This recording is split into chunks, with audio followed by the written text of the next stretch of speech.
Good afternoon and welcome to the Computational Science Colloquium series.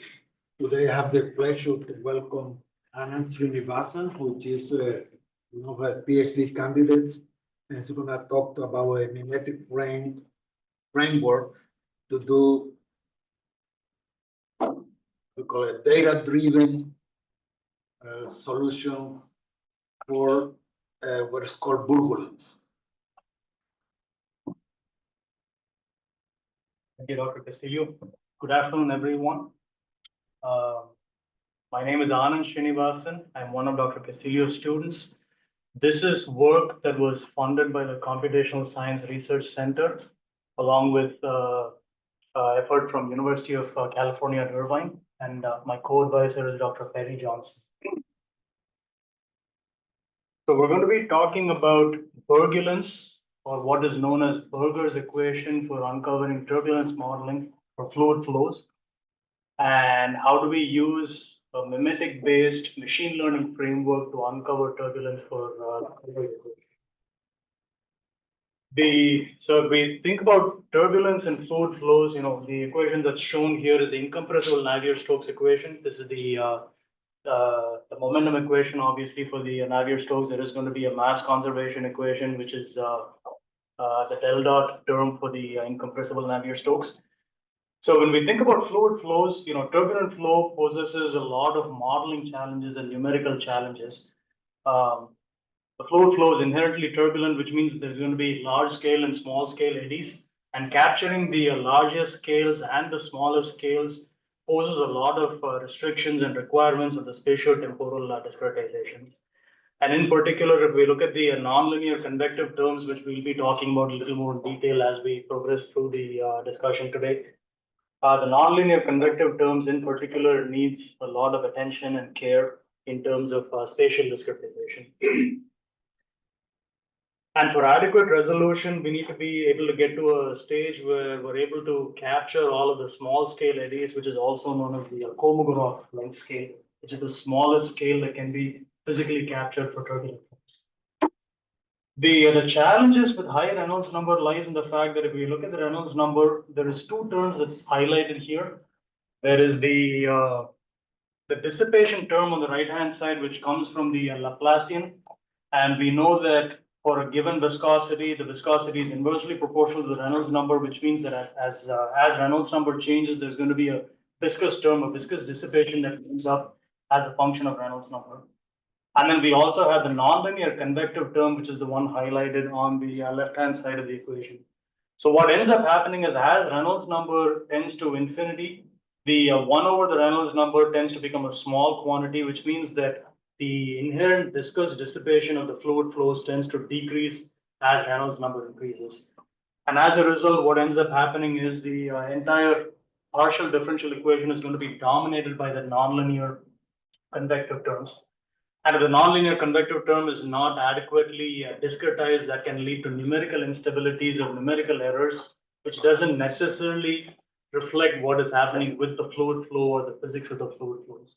So a key part here in modeling high Reynolds numbers and modeling turbulence in general is to be able to capture those or be able to model the nonlinear convective terms adequately. It's well known that the Navier-Stokes equation does not possess a analytical solution, or possesses one within a very narrow framework. For all practical purposes, we do have to resort to some form of a numerical simulation or a numerical solution. Broadly speaking, there's three classifications or three classes of solutions. One is what is known as the direct numerical solution, or the brute force approach, where we try to capture all of the smallest scales that's proportional to Reynolds number, which is where the Kolmogorov length scale comes in. And we quickly run into a concern here because we end up finding out that the number of grid points that's required to discretize such a system directly or using a brute force method ends up being roughly proportional to the cube of the Reynolds number, which is a significant grid size when we start thinking about large Reynolds numbers. And typically we have to think about compressible medium. I know we're digressing from incompressible medium, but if we think about compressible medium like air The Reynolds number is typically of the order of e to the 5 or e to the 6, and that ends up posing quite a prohibitively large grid size for most practical applications. The engineering solution, of course, is to do a time averaging, or what is known as a Reynolds average Navier-Stokes solution. And when we perform a time averaging, we end up picking up what is referred to as the Reynolds stress tensor term. And the Reynolds stress tensor term ends up being modeled using equivalent turbulence models for Reynolds average equations. The advantage here is that this is computationally affordable, except that this tends to lack universality, and this is also an averaging in time method. Large area simulations have gained popularity in the recent past, and LES strikes a good balance where it's not as computationally expensive as DNS, but it's poised to provide a slightly better, or in fact, a much better solution compared to RANS averaging. And it's also well known that LES solutions tend to lead to a more universal turbulence model. And we'll be talking a little bit more about what this universal turbulence model means in terms of turbulence modeling.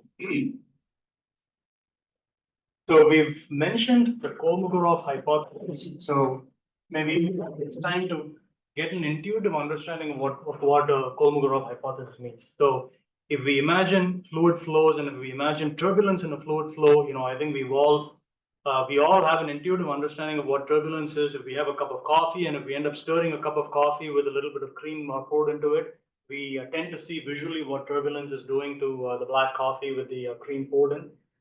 So what ends up happening is there's going to be these large scale eddies that are formed at the lower wave numbers mathematically within a turbulent flow. And these large scale eddies tend to break down over time to create smaller eddies. And in a sense, the energy from the large scale eddies is going to be dissipated and moves down to the smaller scales.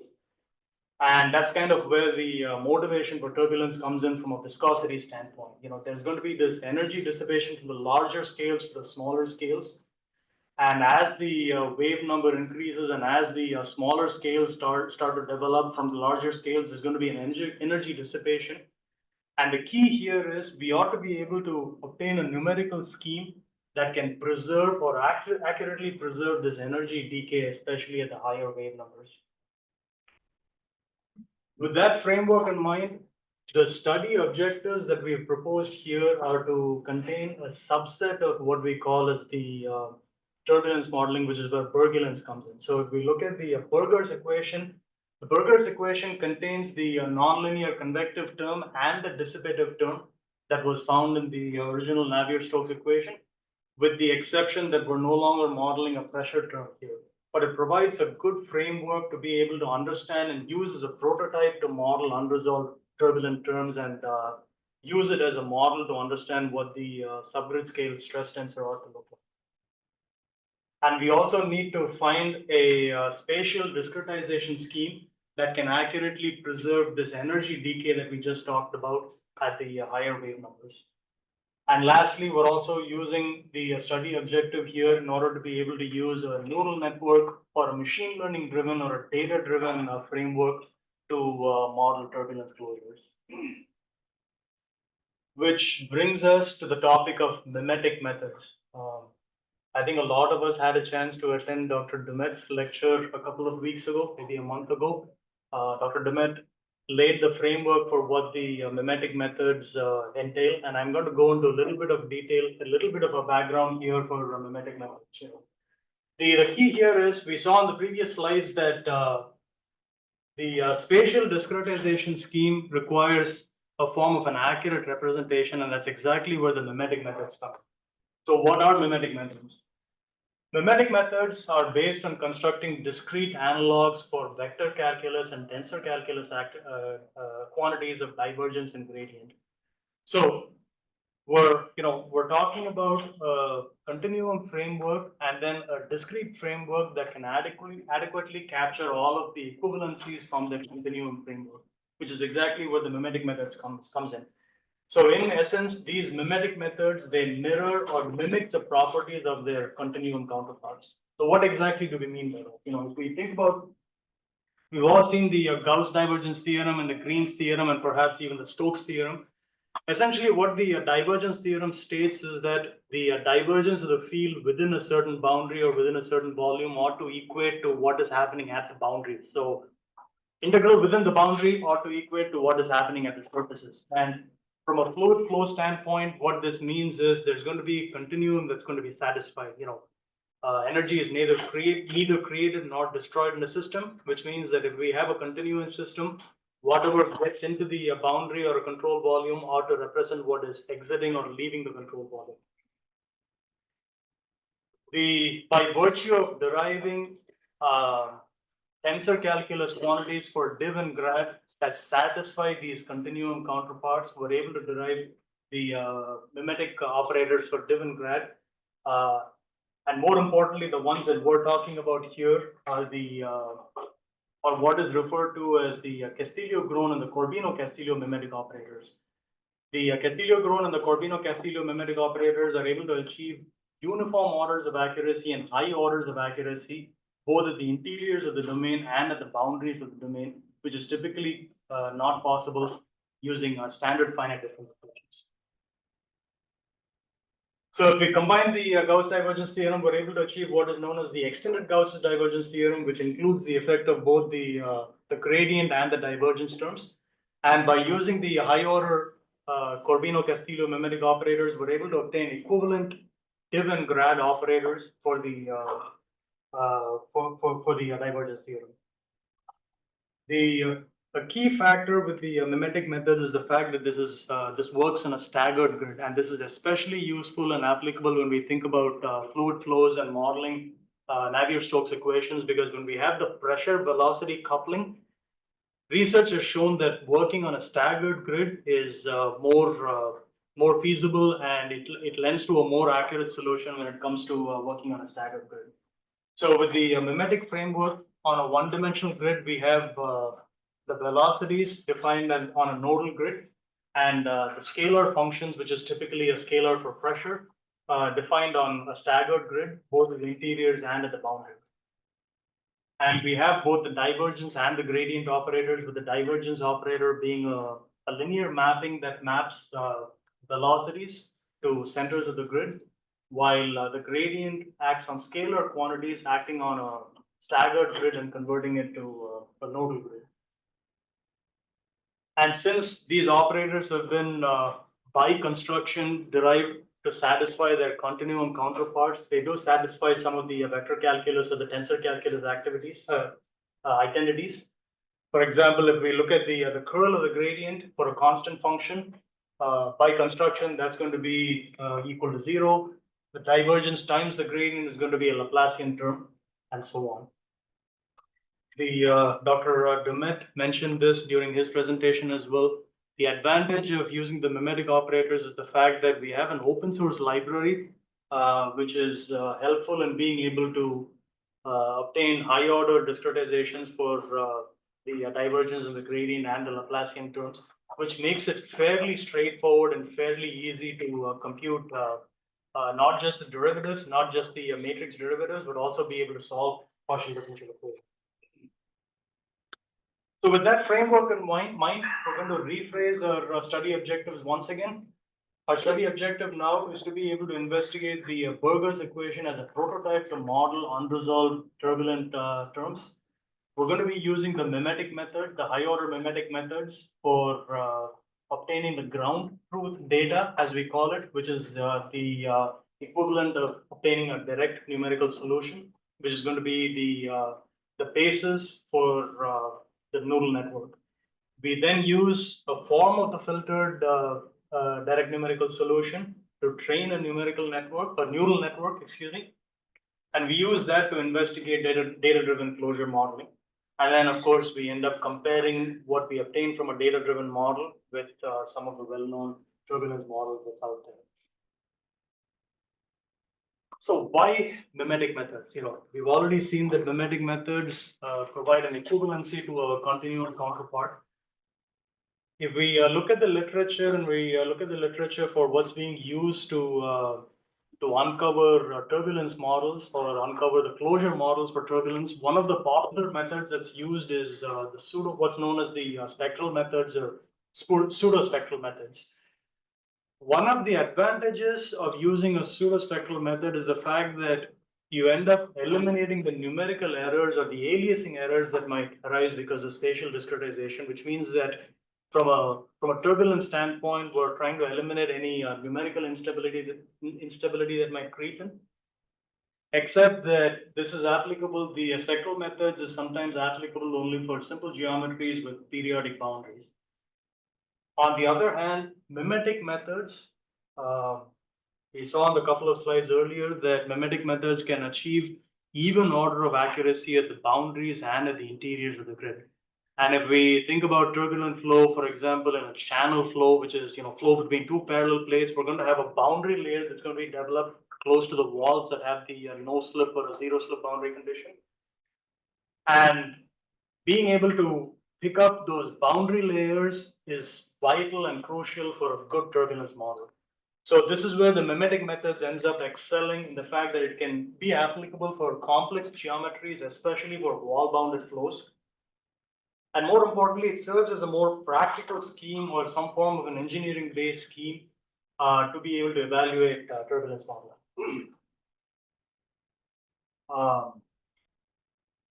Machine learning. So machine learning is, the cheeky response to why machine learning is, AI and ML is out in the open literature right now, and this seems to be the trending topic right now. It's a buzzword that everyone seems to be using. So I think it's fair and natural for all of us to include machine learning as part of our framework. But there's the more serious response here is, machine learning provides a lot of use and a lot of feasibility in terms of uncovering subgrid scale stress models, tensor models. In particular, there's been a lot of research that has shown that data-driven neural networks and using a machine learning framework is helpful when it comes to learning networks or training networks, especially with sparse data.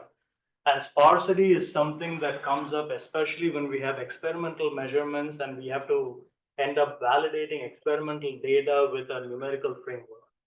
On the other hand, we have also seen that using a direct numerical simulation is going to be cost prohibitive and expensive. So there's a lot of push towards using a data-driven framework because of the fact that we might be able to exploit this sparsity of data and use that as a framework in order to be able to uncover turbulence models. And there is also the potential of using these trained networks as predictive tools. The key here is how can we embed the physics or integrate the physics or integrate a mimetic framework as part of this data-driven neural network.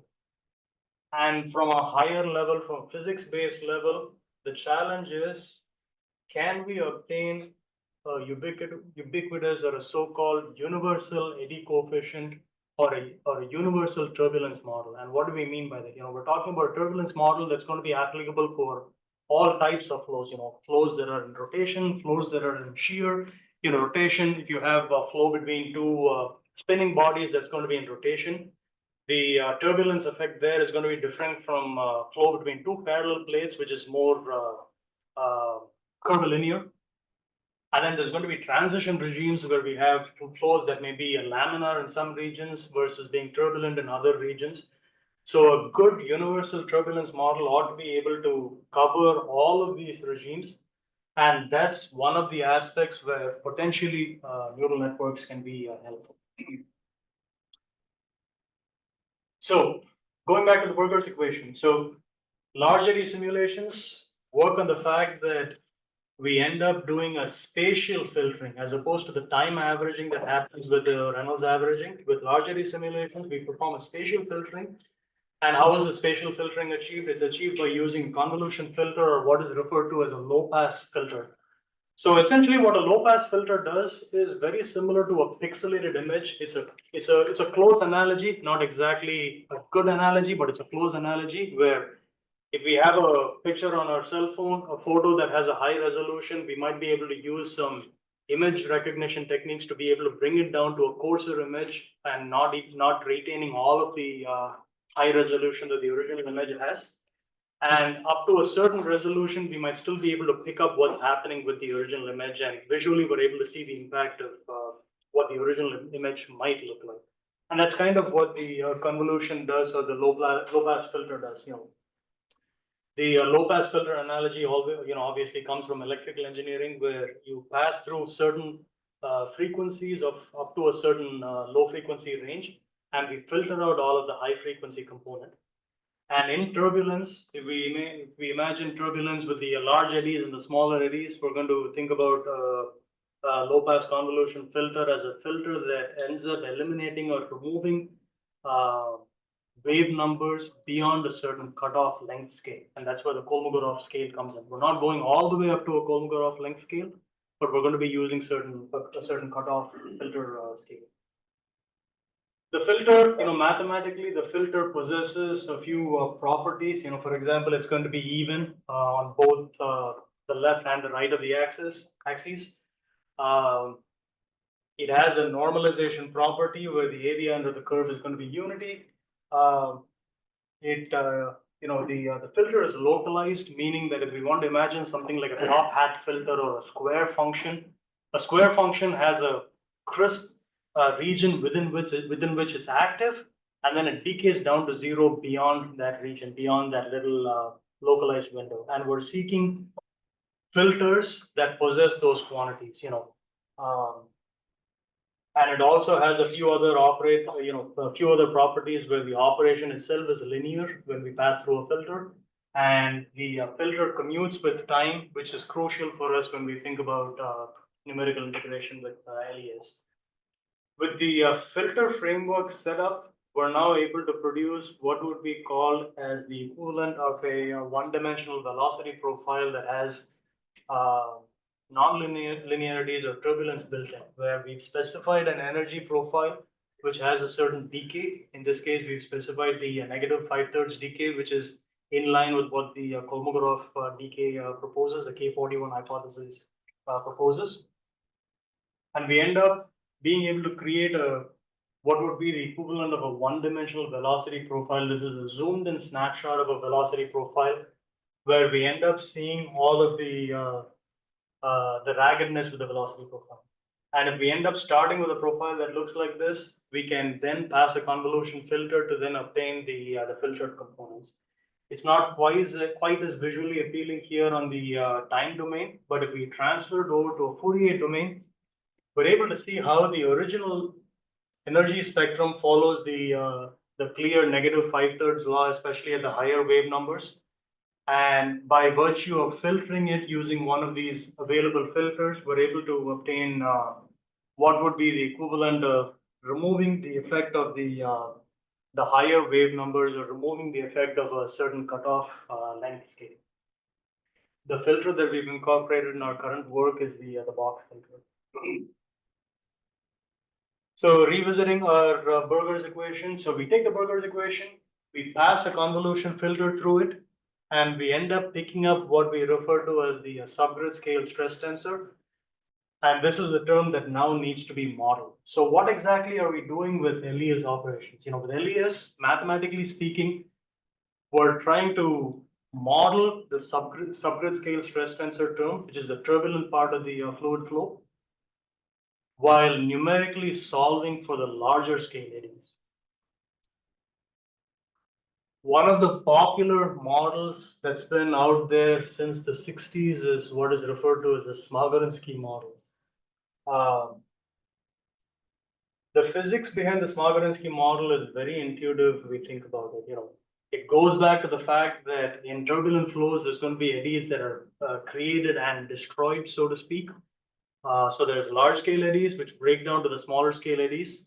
And in addition to it, there's also going to be production of energies where some of the smaller scale eddies can join forces and join together to once again collude and become a somewhat larger scale eddy. Which is exactly what the Smagorinsky model does from a mathematical perspective. The Smagorinsky model attempts to equate the subgrid scale production and the dissipation terms when it comes to homogeneous isotropic turbulence, where the assumption here is, if we zoom into a particular flow field and if we zoom into a particular control volume, we make the leap of faith that the flow is homogeneous, meaning that if we look in the X versus the Y versus the Z direction, it's going to be homogeneous. it's isotropic, and it's also turbulent. So with this framework in mind,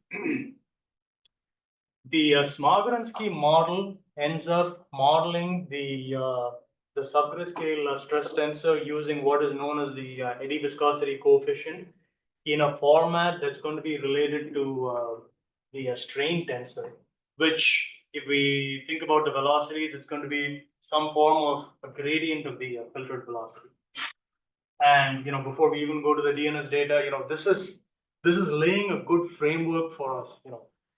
This is kind of telling us that we have a physics-based model.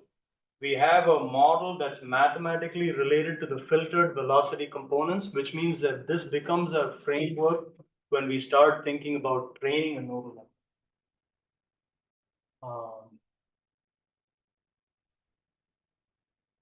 So how do we go about doing this from a data-driven point of view? So first things first, we end up taking the continuum Burger's equation and discretizing it using the high-order mimetic operators. In this case, we've used the divergence and the Laplacian operator for the velocities. We've picked up a subgrid scale stress tensor term, which has been discretized using the gradient operator. We then solve the system of equations using what would be the ground truth, which is the equivalent of the high fidelity DNS data. And then we pass a box filter to obtain the filtered velocity components and use those filtered velocity components to train the machine learning model. This is some details. Yes, sir. What order operators do you use, practically speaking? Fourth order in this case. Second and fourth, I think fourth order is a good practical estimate for turbulent flows, especially for turbulent flows. We also have to keep in mind the computational cost here. The mimetic operators do go up to sixth order, if not even higher. This also, so we're focusing more on the spatial side. The temporal side lags behind a little bit because the temporal scheme that we've used here is the third order Rangakuta scheme, which is the one developed by Vickar and Scamrock.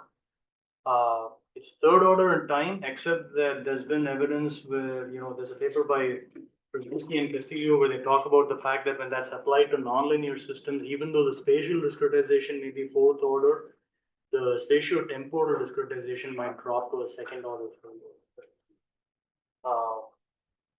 But in this case, we've used the fourth order spatial discretization for all three of those operators. For the divergence, Laplacian, and the gradient. So I think I've already mentioned the time splitting Vickar and Scamrock scheme. So we end up performing the full scale direct numerical simulation, and we end up obtaining about 100,000 samples of data within the time frame that we've run the simulation for. And the machine learning framework is pretty straightforward. We train a certain sample or a certain subset of that data, get the data, get the network trained, and then do a validation. The typical training validation split is an 80-20 split, which is what we've used in this case as well. This is some details on the neural network itself. I think we're all familiar with neural network papers where they show the neural architecture with a whole bunch of neurons and crisscrossing lines. And I've usually found it really difficult to read one of those images until we start digging down into the details, where it becomes, at least to me, it becomes more relevant when we start digging down into the details. And hopefully all of you will empathize with me on that. Part of the fact is, what exactly is a neural network or a machine learning framework doing? We give it an input. We want to treat it as a quote unquote black box, which is where the neurons or the neural network part comes in. And then there's going to be an output that comes out of this framework. So within the black box framework, there's going to be, so we start with an input network, which is going to be velocities in this case, or the filtered velocities. We start with an input layer, which has 200 plus neurons, 256 in this case. And then we have a series of hidden networks. And within each of these series of hidden networks, there's going to be a parity change trying to see how the how the network is going to be learning itself from sparse data, which is where the activation function comes in. The activation function is essentially trying to see what the go, no-go state is going to be for each of those multiple combinations of data coming in from each of those individual neurons and feeding into multiple outputs for each of those hidden layers. And then we get to the output layer. Yes, sir. So what does the input dimension correspond to? Is it space? The input dimension would be spatiotemporal. So the And so space and time, correct. Which is where the 80,000 samples comes in. So we're going to have, I'm blanking out on the, so this was a 4:1 scaling. I should have mentioned that. That's right. So the filtering was with a 4:1 ratio. So we started with a 2⁻16, which is 2048 spatial samples over 100,000 temporal size, and then we box filter that out. So what's going into the network is a spatiotemporal space and time input. And of course, the output in this case is going to be for the so the output is going to be what we will specify out of what is expected out of the neural network, and I'll go into a little bit of detail when we get to the results section. Atom optimizer is pretty, it's a common one that's used in the machine learning framework with mean squared error as the loss function. And okay, that's right. So I introduced this slide yesterday because, even I was getting confused with this is, I'll be honest to acknowledge that even though I've done the machine learning framework and I take up my own work and try to understand what I've done, it becomes difficult, So let's do a little recap here. So I think I just mentioned this, but maybe it's a good time to do the recap here. We start first by running DNS. This is space and time with a certain resolution. We then take that DNS data, pass it through a convolution filter to obtain the filtered data. The filtered data, which is the filtered velocities, is then used to compute what is known as tau filtered DNS, which is a subgrid scale version. And of course, for running the DNS, we're going to be using the higher order mimetic methods. Once we have this filtered data, we're going to use that from an a priori standpoint to use as inputs to the neural network, and then use tau as the output and then train the network. Once we have the network trained, we then take that trained data or the trained model from machine learning to do some a posteriori processing, which is, we've given it a certain input, we've trained the network using a certain input. How well does that network function if we nudge the input to a completely different system? That's where the posteriori portion comes in. This is pretty straightforward, this is the 80-20 split where we do the training versus the validation. We want to take a subset or a sample of the 100,000 samples here, train it for the first 80,000, then plug in the remainder of the 20,000. And as we can see, this is done sporadically or sparsely, meaning that we're not just training it for the first 0.8 of a second and then using the validation for the remainder. We're trying to do a bit of both, taking out a few samples in time for the entire duration, and then feeding it back for the validation portion. And of course, neural networks are really powerful in terms of learning the sparsity and learning from learning the data framework within what is supplied to it, which is what this is showing. With the a priori predictions, we're able to obtain the tau or the stress tensor term pretty much to match with what we had from the original simulations. And that's true of the velocity profiles as well. The next step is, so actually before we go to the next step, looking at it, turbulent flows are inherently stochastic. So what does that mean? Stochastic in the sense that if we were to nudge the initial condition is randomized, and if we were to nudge the initial condition with a different set of randomized set of values, we're not going to obtain exactly the same profile as what we see here, meaning that every evolution of the spatiotemporal system is going to result in a slightly different stochastic evolution of the system of equations, which is where the energy profile and the energy decay comes in useful, because we get to see a snapshot as a function of wave numbers as to how each of those stochastic evaluations have evolved over time and space. And what we're seeing here is the fact that the energy decay tends to decay over, especially at the higher wave numbers, for both the filtered DNS and the machine learned model. And then we move on to the a posteriori evaluation. So a posteriori means that we've taken an existing framework, we train the network, and then we nudge the parameters. So in this case, we previously had it trained for a Reynolds number of 3000. We've nudged it with a different input here for Reynolds numbers. We rerun our DNS simulations and filter it, and then supply that to the same neural network that was learned using the 3000 Reynolds number. And then we end up comparing the energy decay for what is obtained using this machine learned framework. And we're also comparing that with some of the models that's available in the literature, in particular using the Smagorinsky model that we've already seen. Now, the previous slide, we've introduced something known as the dynamic Smagorinsky model.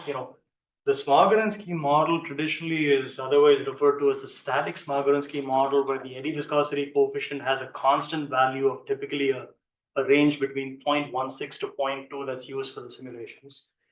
There is yet another model called as the dynamic Smagorinsky model, where the viscosity or the eddy viscosity coefficient is calculated iteratively at each time step of integration. And the way this works is, there's going to be a grid filter and a test filter.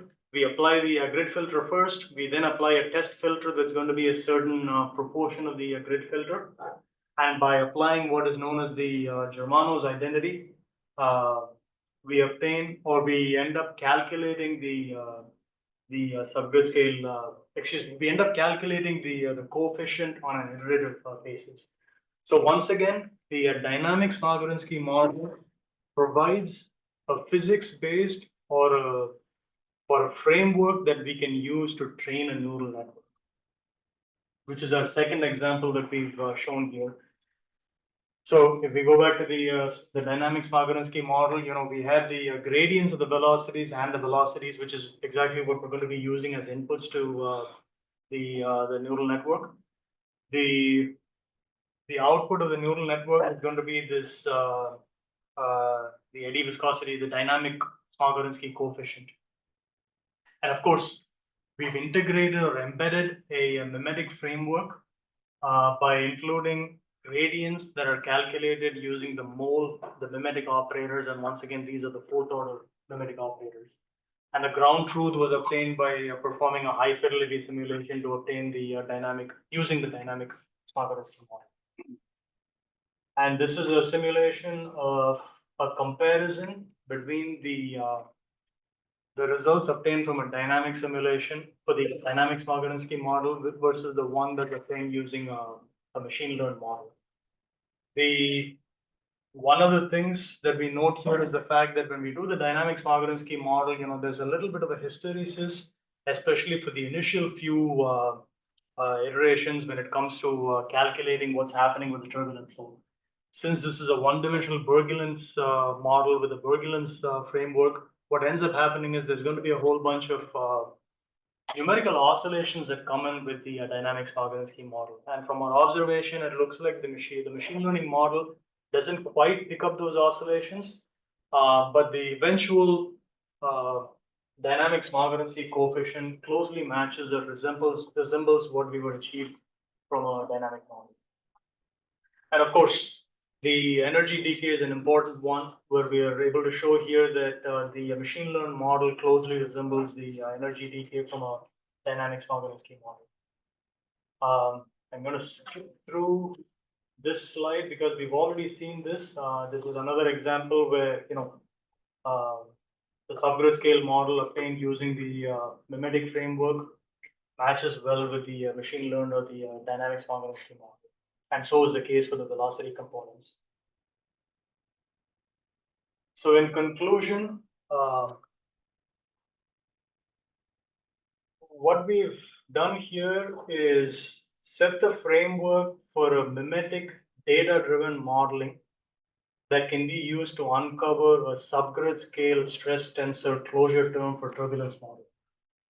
The methodology is currently implemented for a one-dimensional Burgers equation. We've used the mimetic framework not just to run the DNS simulations, but also be able to embed that framework in a machine learning within a machine learning framework. And we're currently working on extensions to higher dimensions. So that's pretty much all I have to say. Thank you. Question, can you comment on the long time behavior of 1D Burgers equation? You start with a random initial field, Right. and you show the result with within the time unit 1. And Right. so as time goes by, Right. it's slowly conserved and has Right. dissipations. You're going to form a lot of smaller shock waves. Mhm, They merge into a larger one, and they're going to diffuse. So it become more and more predictable for later time. So the behavior is not universal across the time horizon. Absolutely. So one of the reasons for constraining that particular example to 1 second was we wanted to stay within the non-shock region before the shocks started developing. We also have a result on with 50 times that. The time unit is 50. You show that last. Correct. The 50 was that for the one? dynamics Burgulence model where we let the, so that's, that's still, that doesn't quite cover the shock aspect because we were trying to use the dynamics Burgulence model to have the machine learning framework uncover this Burgulence coefficient, the dynamic coefficient. Perhaps this might be a slightly better example that might hopefully answer your question. So the prior examples don't include a forcing function on the right-hand side for the Burgers equation. If we include a forced Burgulence, what ends up happening is this becomes a little clear because if we end up having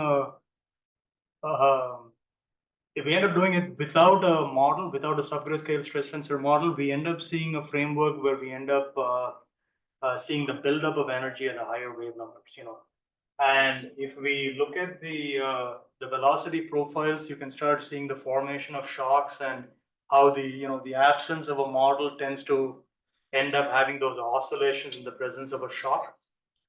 Whereas including either a machine learned framework or one of the dynamics Burgulence models does adequately capture that framework within a shock. And this is evident with the energy decay as well. By the way, I think there is a solution for this buildup of energy. Some people would add the further dissipation term with higher order derivatives to the right-hand side. So one of the, Dr. Castillo can correct me on this. Let me do my best to answer that question. So one of the things, I think what you're talking about is additional numerical damping terms, right? Or some form of hyperviscosity. Yes, hyperviscosity. Yes. So this is the 2/3 term that comes in the Navier-Stokes equation. Is that right? The mu. So one of the, let me attempt to answer that question. I may not be answering it right, but let me attempt to answer it. One of the things that we're trying to avoid with this mimetic framework is we're trying to avoid any additional numerical damping or any form of numerical damping. I'm not sure if the hyperviscosity is numerical or if it's inherent to the fluid flow itself. For the numerics, you introduce a very high order derivative. Very high order derivatives. High frequency. High frequencies, or to eliminate, use a second order cutoff length scale. In a sense. One of the things that we're trying to avoid doing is use any additional damping terms along those lines. I see your point. I guess my general comment is that if we can find a way to build up this statistically stationary field, then it will make your result more presentable. I guess it doesn't depend on time; it's nicer. in general. So that would mean looking. So that would mean looking at statistical correlations. Is that right? Or I mean, the statistics of the field is the same at every time step, so you can basically train the model for regardless of the time. I see. Okay. I may need This to is what talk to you. people used to do for turbulence model because for like channel flow turbulence, Uh-huh. for boundary turbulence, they are normally statistically stationary. So you don't have to, the turbulence model don't depend on time at all. Got it. Okay. So this is after it's reached full state Yeah. turbulence, and then we let it run for a few intervals of time, for a few eddy turnovers. And then you're saying use that fully trained network, fully turbulent model as the framework to. Yeah, something like that. Fair enough. Okay, we understood. Okay, we haven't looked at that. This one looks at starting from scratch and then getting it to a certain point, and then using that as an input to. I have a triple question, but it's related, all the things that I'm gonna be asking. So the data that you use to train and then to validate, it's that 100,000 different simulations, or is one simulation that you take 100,000 snapshots of that simulation? It is Or what is one it? simulation that evolves over 100,000 delta t time step. Okay, so if you're taking snapshots of the same simulation, where you checking what is the correlation between snapshots? Because if you take a very short simulation and you take 100,000, I mean, you're just gonna be repeating, so you're already over training your machine. That's yes. I don't have a slide included here. For the first example that we saw, we did look at the correlations, and the correlations matched well until 6/10 of the time frame, and then beyond that is when the correlations started dropping off. And I think a lot of that is relating to what Dr. Wang was just mentioning. I think what we need to do is have it go into fully developed turbulence and then start looking at correlations, make sure the correlations have attained steady state, and then start training the model, which we haven't started doing. What I was thinking more is that the timing between snapshots has to be larger than the correlation length, so that when you train your machine, you are not using the same data, you're using new data. That's what I meant with the sampling. So that'll be part of the a posteriori. So that'll be once the network is trained. Is that right? No. Wow. You just take your data from your simulation, and then you just look at the correlation time between snapshots. You do not want to sample your machine learning with snapshots that are very correlated, because you're just basically sending to your learning scheme the same information many times. Understood. So just wait enough time for that snapshot to have decorrelated from the previous snapshot, so that is new data. Got it. Okay. So from what you 100,000 that you or 80,000 that you're feeding, I don't know how much is new information. You can actually do with way less if you're careful about checking this correlation. Fair enough. I think alternatively, the other way to do it might be to keep re-energizing the simulation with a new set of stochastically valid input conditions, but still staying within after the energy eliminating profile. transient behavior. After all of the transient, which is where the fully developed turbulent flow comes in. So that was question one. So the follow-up question is, then there is this dimensionality problem that you're gonna face, a horrible dimensionality problem once we go to 2D and even worse to 3D. So how do we envisage to even try to get a handle of tackling the problem, even going into 2D? Forget about 3D. At least I see that there's gonna be a huge. Absolutely, yes. We haven't gotten there yet, but this is a fear that we have. This is a fear that I have. So, I think, the curse of dimensionality, right? They keep saying that machine learning has the ability to eliminate this curse of dimensionality. There's going to be one of two ways of doing this. Either we submit a run to a cluster where we know it's going to take time, and then use the cluster core capabilities to run a 2D or a 3D simulation with a large framework or a large network. And then there is the other aspect of, okay, maybe there's some intuitive physics that will help us arrive at a more conducive universal turbulence model, Obviously, I don't know the answer to that question because we're only now stepping into the 2D and the 3D framework. Dr. Castillo and I, we had a long conversation on this last week, and And the last question is related also to dimension. The Kolmogorov exponent depends on the dimensionality, so you have to adjust all these results if you want to go to higher dimension. In 5/3, I don't forgot, but there is different exponents depending on the dimension. The Kolmogorov negative 5/3 exponent, I'm pretty sure works with all dimensions. It's universal for the 1,4K, K14, K41. The K41 is universal, yes. Okay. Yes, it is. I don't know who was first. There's a couple of things. I'm pretty sure the K41 minus 5/3 is for three-dimensional turbulence.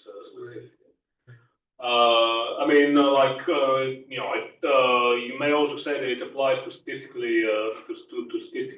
two-dimensional flows, but that's because the turbulence itself is going to be three-dimensional. Now, in terms of going to higher dimensions, you don't actually need to run DNS. There are DNS databases.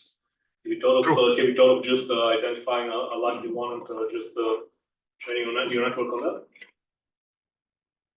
There are DNS databases, Dr. Wang is from Stanford, and I think, the Stanford lab. Johns Hopkins, sorry, not Stanford, Johns Hopkins, yeah.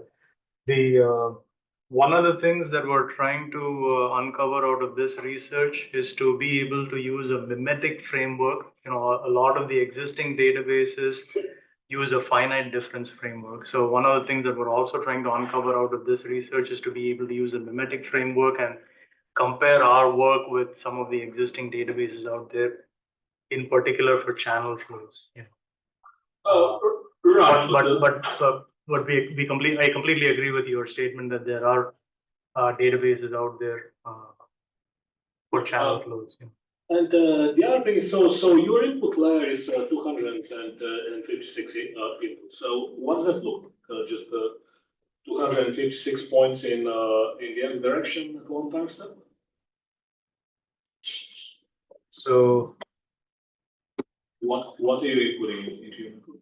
So the input is going to be velocities, filtered velocities. Okay. And it's going to be So it's going to be an array of 256 filtered velocity points. So the input is going to be. So let me think about this. So we started with. Go back. Give me 1 second.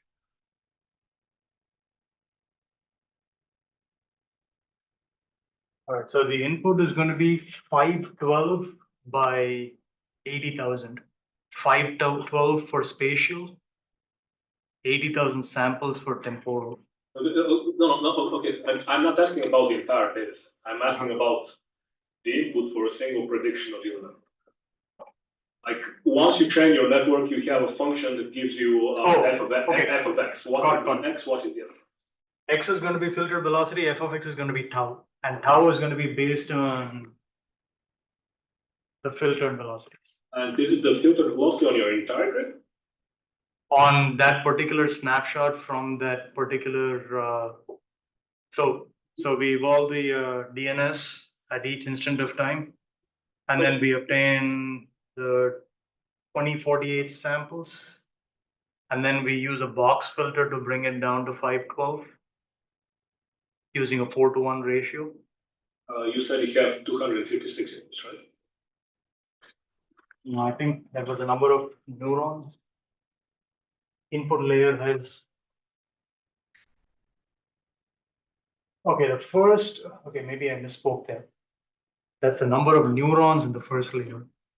Okay, so in terms the number of inputs is not not it's 512, then 256, 250, 250, 250, right. 512, and then you're going to the output, which is going to have 2048. It'll still be 512. Okay, fine. Okay, so the question is the Burgulence field correlated that much that that you need to provide the entire field as an input in order to approximate, for example, the subgrid stress on the right side of it? I mean, what is the spatial correlation in your um, uh, uh, in your um, uh, um, in your solution and in your subgrid stresses that requires you to fit in the entire grid. Yeah, so obviously I don't have a slide with the correlations, but we have looked at the correlations. The one of the things that we are also working on is trying to see if we can actually get the same resolution for the network model by supplying not the entire trained grid, but a much more sparser grid. Yeah, well, I'm not saying not necessarily a sparser grid. I'm saying a smaller window. A smaller window. Okay. Right, Got it. because for the Burgers equation, I highly doubt that the solution at x is equal to 0.5 is going to in any way depend on the solutions at x between lower than 0.4 and greater than 0.6. Got it. Yeah. And I think that's feeding back to the question about statistically invariant turbulence, because being able to train the network and then use a smaller sample of the data set might be a. I see your question. I think that's valuable feedback. I think Dr. Kupriva, you had a question. Did you have a question? I have sort of a naive question. I mean, so your ground truth essentially is provided by DNS. Right. I mean, do you assess how well that corresponds to reality? That's numerical simulation. I mean, because there's all these evaluations going to depend on the quality of the numerical simulation.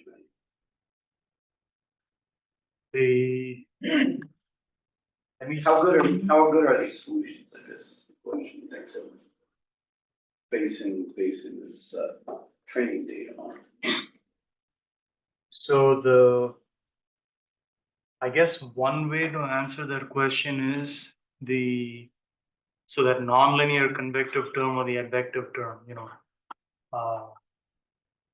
If we're able to obtain a numerical scheme that can represent the decay of the energy, especially at the higher wave numbers, that's one way of telling us that we have a good numerical scheme. The other way of looking at it is, obviously doing a grid sensitivity study. Is 2 to the 16 the right grid? Does it need to be 2 to the 8? Does it need to be 2 to the 32nd? And I think some of that is relating to your question as well. How much resolution do we need on the grid? From a DNS perspective, I think this will be a good way to tell if we've actually ended up seeing any buildup of energy at the higher wave numbers or not. And if we don't end up seeing a buildup of buildup of energy at the higher wave numbers, then perhaps that's a good scheme, spatially speaking. I'm using the word perhaps. I think you can cover your answer in easier ways. How much you want to resolve the actual physics. So if you want to resolve to the minute scale, then you need prohibitively large grids. And you need a cutoff of certain grids, small size of eddies or patterns that you would not be interested on describing, and that way you say, well, up to that level, my stuff is good. That's it. Yeah. You will never be able to go all the way down to infinity. Yeah, fair enough. So just to clarify, this is a time dependent. Right. Is there a specific reason you didn't use a recurrent neural network that would solve that time dependency and all that stuff with a back propagation through time? So this is where my knowledge of neural networks starts to break down. So I am not familiar with the recurrent neural network. I think what you're referring to is the fact that you actually have a continual network that learns on its own while it's using a current static data set. Is that right? Yeah, it just looks at the previous reading with respect to the time that it's done. Uh-huh. And that's why you would keep that statistical like correlation given the mhm. time step. That's how they do like natural language and different type of time series analysis with it, because when you just convolute, you lose that correlation because you can't go two ways in time. Right, right. So a recurrent probably could have, I think it's pretty better. That's so this one is, what I would call as a naive neural network. It starts with the basics, you give it a static in time and space set of inputs, and then it uses those inputs to train the network, But I think that there are people who are trying to find out the equation, and they use different approaches, and we're not trying to find the equation. We Yeah. actually know what the solution looks like. We're trying to identify the coefficients for the subgrid stencil. So instead of guessing, or there's people who do experiments and they say, well, the range is from here to here, they put a number. We're trying to use this approach to see if we can uncover the best coefficients. Yeah. Which is totally different. So a lot of people are using neural networks and machine learning. Yeah, you're not interested in the evolution per se, you're interested in the statistics for a fixed time. This plot doesn't have time on it. Right. It's just how the cascading between energies and different scales goes. So you are not including time there, so that's why you question the time. They're not looking at right at time, they're just looking about how spatial correlations for fixed time or for average time. Yeah, yeah. It would be you will add another dimension. So the stuff that I was saying that is cursed, it would be cursed even more because you need to add now the temporal dimension. Yeah. Okay, on that note, we're gonna thank our speaker one more time. We're gonna thank our speaker to Eureka for social. You're all welcome to